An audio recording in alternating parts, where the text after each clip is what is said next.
What's up, everyone? My name is Blue, and we are back with some more malicious compliance posts, following the rules to make people look like fools. If you haven't yet, please consider subscribing to the channel. And with that, let's get into it. My French stepmother learns the hard way that Americans can cook.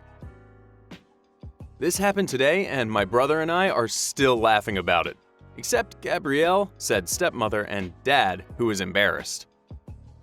Dad came into town to visit my brother, let's call him Mark, and me for a few days, and brought Gabrielle with him.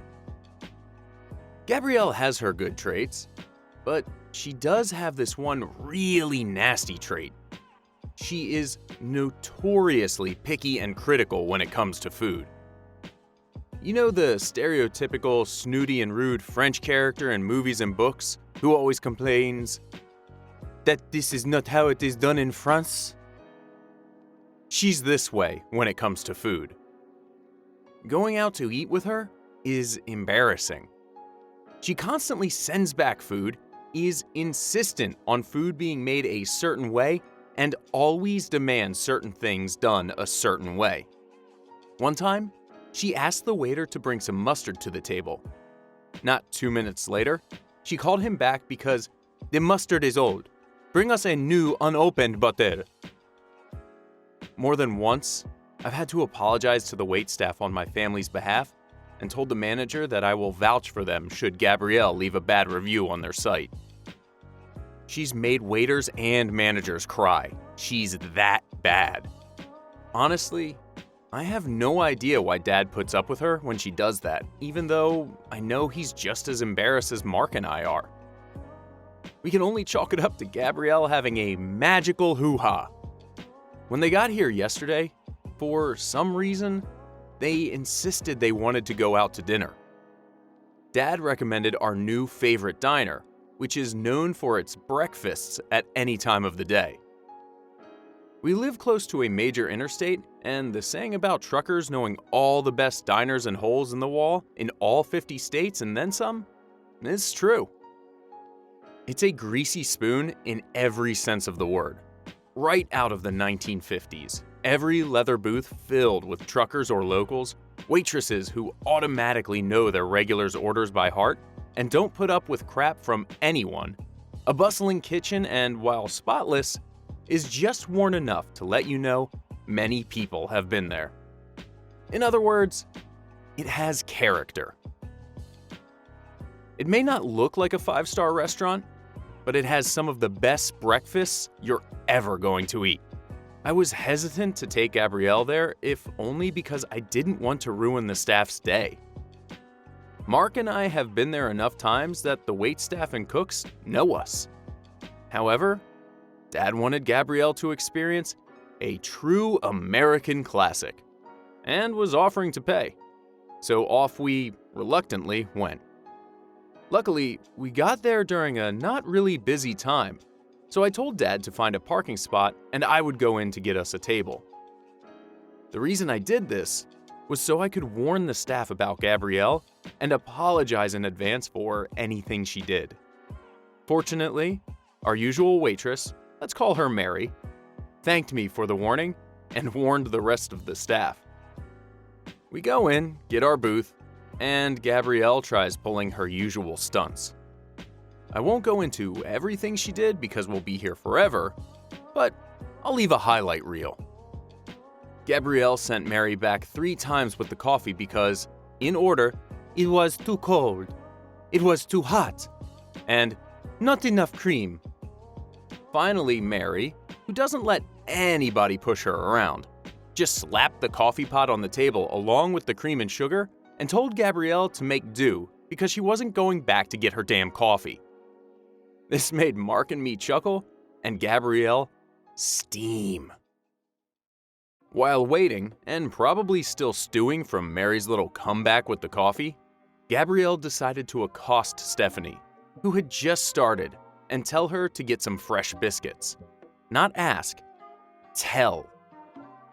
Poor Stephanie, who is understandably anxious about her job, does as told, And then Gabrielle made a fuss about the packets of butter not being soft enough, despite Stephanie explaining that all the butter was kept cold for safety reasons. Gabrielle made a snide remark about how Stephanie couldn't wait 5 extra minutes to let the butter soften, which made Stephanie tear up, and me about ready to tell Gabrielle to go F a French chef if food was that important to her. When our meals did arrive, Gabrielle was quiet during the meal, not making comments. I was unsure what was going to happen as a result. Either she really liked it, which I doubted seeing as I've never seen her compliment anyone's cooking whenever we've gone out, or she was planning some nasty barb, which I feared. When Mary dropped off the bill, Gabrielle took it before Dad could and said she was paying. Because I was sitting next to her, Gabrielle left a big fat 0 in the tip line and left a note about, "It's cute that American chefs think they're good cooks when they've never stepped in a real kitchen before. Prove me wrong." Before closing the little book, the receipt came in and hiding it so nobody else could see what she wrote. I was pissed when I read that note and was about ready to slap Gabrielle. I know the chefs and servers who work at this particular diner learned their skills on the job, and, if you ask me, they have every right to be as proud of their work as someone who went to culinary school would be. While I'm looking at going to culinary school myself to become a pastry chef, I respect people who've learned by working in kitchens and on the floor because they have first-hand experience. I took out $100 using the ATM at the diner and gave it to the staff as a tip along with an apology for her behavior, embarrassed and angry. Fortunately, they didn't hold it against us, except Gabrielle, and told me that Mark and I were always welcome back. I also decided I was going to get back at Gabrielle. There was a benefit to this lockdown. During this time, bored out of our wits and wanting to better our skills, Mark and I have been binge-watching recipe and cooking how-to videos online, along with practicing. And, while I don't like bragging, I'd say we've become quite good. We know how to smoke our own bacon, cure corned beef, make creamy scrambled eggs, and bake flaky croissants. And that's just a sampling. When we got home, I told Mark my plan and he was grinning ear to ear. The next day, while Gabrielle and Dad still slept, Mark and I got up early and got right to work. We prepared scrambled eggs, home-cured smoked bacon, biscuits, and a fruit salad. Dad woke up early and smelled the breakfast, waking up Gabrielle by saying that the kids were making breakfast. Dad came downstairs first, and Mark asked him to set the table.